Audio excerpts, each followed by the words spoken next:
Hello to all the table secretaries. It's time for generating the first quarter report and let me run through the process.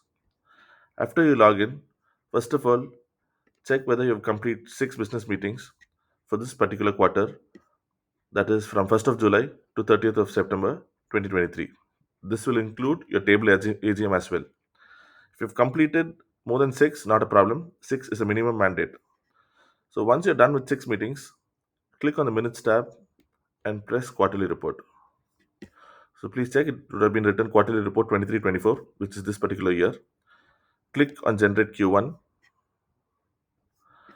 Enter table as inducted if you have had any induction this particular quarter. The date of chapter is already populated. Your sponsor table is again populated. Your number of honorary tablers for this particular year. Your total number of active tablers. Your business number of business meetings held.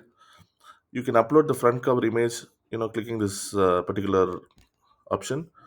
Your chairman message, again his image. The secretary message, his image. Please check for the table attendance. Just go through once. If there are any edit to be done, you can do it manually. Check for all the conveners which you have manually entered already in your table AGM report. Your conveners report per all the facets will already been populated.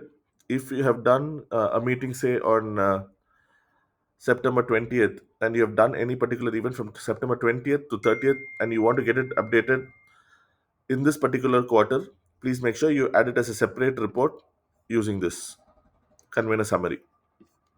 The secretary can put in a fancy thank you message, and you can put in a back cover image also. Once that is done, click on save and you can preview it. This is how it looks. If in case you want to edit anything, your edit option is always there.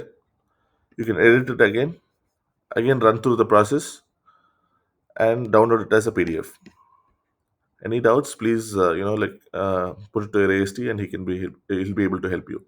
Thank you guys.